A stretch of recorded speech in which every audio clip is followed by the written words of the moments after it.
নমস্কার, নিউজ 18 বাংলায় স্বাগত। খবর দিনভর নিয়ে রয়েছি আমি অনিন্দিতা।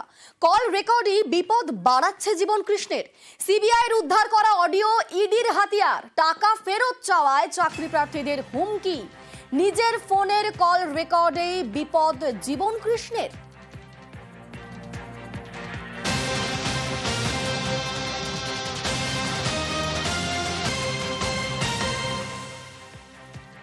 আমাদের সঙ্গে এই মুহূর্তে সরাসরি রয়েছেন প্রতিনিধি অমিত।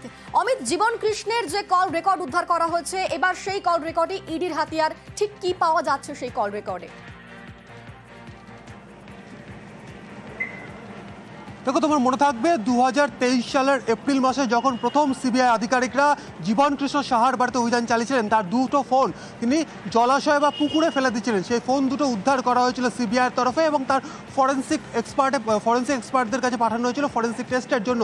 এবং সেই ফোন থেকেই প্রায় 108টি অডিও ক্লিপ সেখান থেকে উদ্ধার করা হয়েছিল এবং একাধিক হোয়াটসঅ্যাপ চ্যাট রিট্রিট করা হয়েছিল এবং হোয়াটসঅ্যাপ চ্যাট পাওয়া যায়। এবং সেই সমস্ত অডিও কল এবং হোয়াটসঅ্যাপ চ্যাট থেকেই সিবিআই তাদের চার্জশিটে তারা যেটা জানিয়েছিলেন যে চাকরি প্রার্থী যারা টাকা দিচ্ছিলেন চাকরির জন্য, তারা যখন টাকা ফেরত চাইছিলেন চাকরি না পেয়ে, কার্যত হুমকি দিয়েছিলেন এই জীবন কৃষ্ণ সাহা।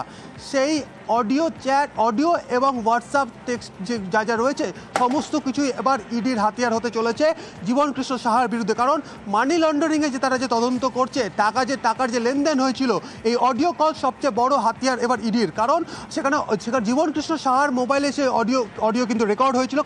কারণ ইডি আধিকারিকরা যেটা জানাচ্ছেন যে সিবিআই তরফে তাদেরকে যে সমস্ত নথি তুলে দেওয়া হয়েছে এবং যে চার্জশিটে কপি দেওয়া হয়েছে ইডিকে, তাতে কিন্তু স্পষ্ট উল্লেখ করা হয়েছে যে জীবন কৃষ্ণ সাহার মোবাইল থেকে উদ্ধার হওয়া অডিও টেপে পাওয়া যাচ্ছে সেই সমস্ত হুমকির অডিও ক্লিপ।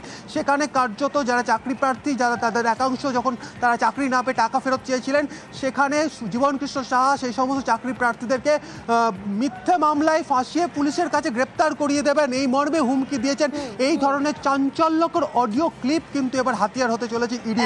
সেক্ষেত্রে একদিকে কার্যত নিশ্চিত হওয়া গিয়েছে যে টাকার লেনদেন হয়েছিল।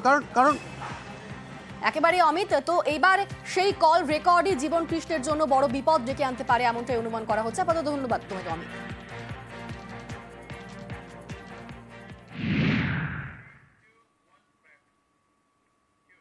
আজ অযোগ্যদের তালিকা প্রকাশ। আজ দুপুর 3টের পর তালিকা প্রকাশ। আর তাড়াহুড়ো নয়, যাচাই করেই তালিকা প্রকাশ। আজ দুপুরে ফের তালিকা যাচাই করবে এসএসসি। নবম দশমে 993 অযোগ্য আদালতে দাবি এসএসসির। একাদশ দ্বাদশের 810 জন অযোগ্য দাবি করে এসএসসি। আজ অযোগ্যদের তালিকা প্রকাশ। দুপুর 3টের পর তালিকা প্রকাশ করবে এসএসসি। তাড়াহুড়ো নয়, যাচাই করেই তালিকা প্রকাশ।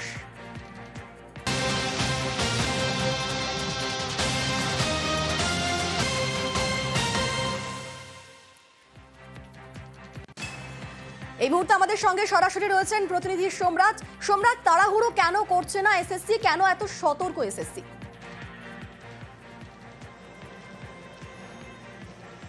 দেখো, প্রথমত স্কুল সার্ভিস কমিশন আশঙ্কা করছে মামলার। তার কারণ যখনই অযোগ্যদের তালিকা স্কুল সার্ভিস কমিশন প্রকাশ করে দেবে, তারপরেই একাধিক মামলার আশঙ্কা রয়েছে। বিশেষ করে যখন স্কুল সার্ভিস কমিশন আগামী 7ই সেপ্টেম্বর ও 14ই সেপ্টেম্বর লিখিত পরীক্ষা নিতে চলেছে নবম দশম ও একাদশ দ্বাদশের শিক্ষক নিয়োগের, তার আগেই এই অযোগ্যদের তালিকা প্রকাশ নিয়ে ফের একটা মামলার আশঙ্কা তৈরি হয়েছে।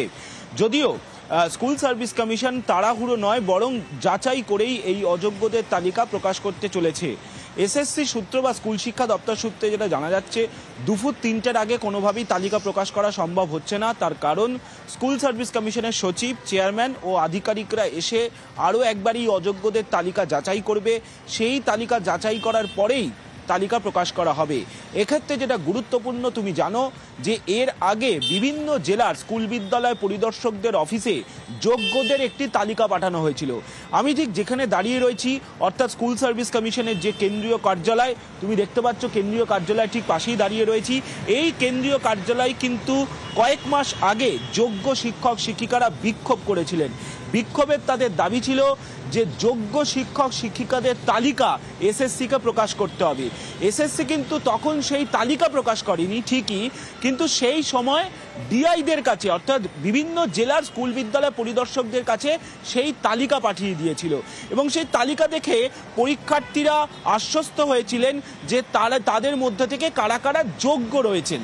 আর এই তালিকার সঙ্গেই এবার অযোগ্যদের তালিকাও মিলিয়ে দেখছে এসএসসি। তার কারণ অযোগ্যদের যে তালিকা প্রস্তুত করেছে ইতিমধ্যেই এসএসসির তরফে। আর এর আগে থাকো সোমরাজ, তারই পাশাপাশি সামনেই নিয়োগ পরীক্ষা, আর সেই পরীক্ষার জন্য কত অযোগ্যের আবেদন আজ সেই তালিকাও প্রকাশ করবে এসএসসি। আমাদের সঙ্গে সোমরাজ রয়েছে।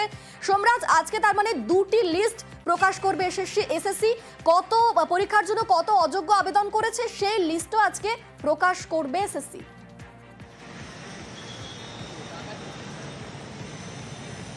হ্যাঁ দেখো, একদমই আজকে জোড়া তালিকা এসএসসির তরফে প্রকাশ করা হবে। যেমন অযোগ্যদের তালিকাও প্রকাশ করা হবে, তেমনি অযোগ্য প্রার্থীদের মধ্য থেকে এবারের নিয়োগের জন্য কতজন আবেদন করেছেন সেই তালিকাও প্রকাশ করা হবে। সুপ্রিম কোর্ট সম্প্রতি পর্যবেক্ষণে বলেছেন যে একজনও অযোগ্য প্রার্থী যদি আবেদন করে এবং সে যদি পরীক্ষায় বসে তাহলে এর ফল ভুগতে হবে এসএসসিকে। আর তাকে মাথায় রেখেই এসএসসি অযোগ্য প্রার্থীদের মধ্য থেকে কারা কারা আবেদন করেছেন সেই তালিকা প্রকাশ করে জানিয়ে দেওয়া হবে যে তারা পরীক্ষায় বসার যোগ্য নন। তাদের রোল নাম্বার এবং নাম মিলিয়ে দেখছে এসএসসি এবং সেটা মিলিয়ে দেখার পরেই আজ সন্ধ্যের পর সেই তালিকাও প্রকাশ করা হতে পারে এসএসসির তরফে। অর্থাৎ আজকে প্রথমে প্রকাশ করা হবে অযোগ্যদের তালিকা এবং দ্বিতীয় যে তালিকা প্রকাশ করা হবে সেটি হচ্ছে অযোগ্যদের মধ্য থেকে কারা কারা এবারের নবম দশম একাদশ দ্বাদশে নিয়োগের জন্য আবেদন করেছেন সেই তালিকা। দুটি তালিকায় এসএসসির তরফে প্রকাশ করা হবে। অবশ্যই 3টের আগে কোনো তালিকাই এসএসসির তরফে প্রকাশ করা সম্ভব হচ্ছে না।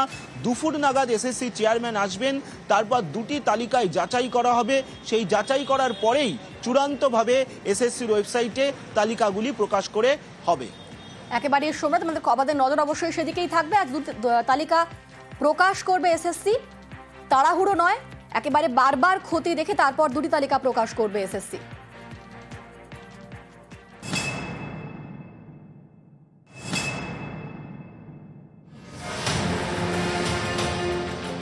বৃহস্পতিবার সুপ্রিম কোর্টে ভর্ৎসনার মুখে পড়ে স্কুল সার্ভিস কমিশন।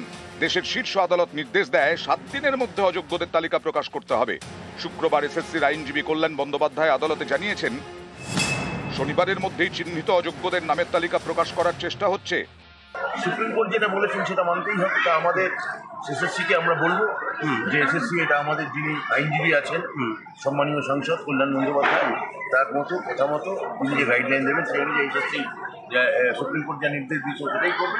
কিন্তু আমাদের অবশ্যই আমরা আইনি পরামর্শ নিয়ে আমরা কল্যাণদা বলবেন যেটা সেটাই করবো। সম্প্রতি কয়েকজন চাকরি প্রার্থী সুপ্রিম কোর্টে অভিযোগ করেন, অযোগ্য চাকরি প্রার্থীরাও সেপ্টেম্বরে হতে চলা পরীক্ষার অ্যাডমিট কার্ড পেয়ে যাচ্ছেন। এদিনের শুনানিতে দেশের শীর্ষ আদালত মন্তব্য করে, অযোগ্যরা কোনোভাবেই 7 এবং 14 সেপ্টেম্বরের পরীক্ষায় বসতে পারবেন না। পরীক্ষার উপর কড়া নজর রাখছে আদালত। এরপরেই এসএসসির আইনজীবী কল্যাণ বন্দ্যোপাধ্যায় বলেন, কোনো দুর্নীতিগ্রস্ত অযোগ্য প্রার্থী পরীক্ষায় বসতে পারবেন না। অনলাইন আবেদনে কোনো অযোগ্য প্রার্থী নজরে এলেই তাকে বাদ দেওয়া হচ্ছে।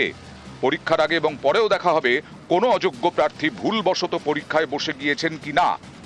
শুনানির সময় মামলার সঙ্গে যুক্ত বাকি আইনজীবীদের উদ্দেশ্যে কল্যাণ বন্দ্যোপাধ্যায় বলেন, দুর্নীতিগ্রস্ত কেউ অ্যাডমিট কার্ড পেয়েছেন এমন জানতে পারলে পশ্চিমবঙ্গ সরকারের আইনজীবীকে জানান, আমাদের ওপর ভরসা রাখুন।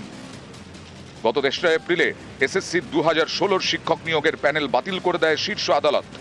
একই সঙ্গে আদালত এও নির্দেশ দেয় যে এই প্যানেলে নাম থাকা চাকরি প্রার্থী চাইলে তার আগের চাকরিতে ফিরতে পারেন। এমনই 4200 চাকরি প্রার্থীকে তাদের আগের চাকরিতে ফিরিয়ে নিচ্ছে রাজ্য সরকার। শুক্রবার তাদের ছাড়পত্র দেওয়া হয়। আগামী সপ্তাহ থেকে তারা নিয়োগপত্র পাবেন। নিউজ 18।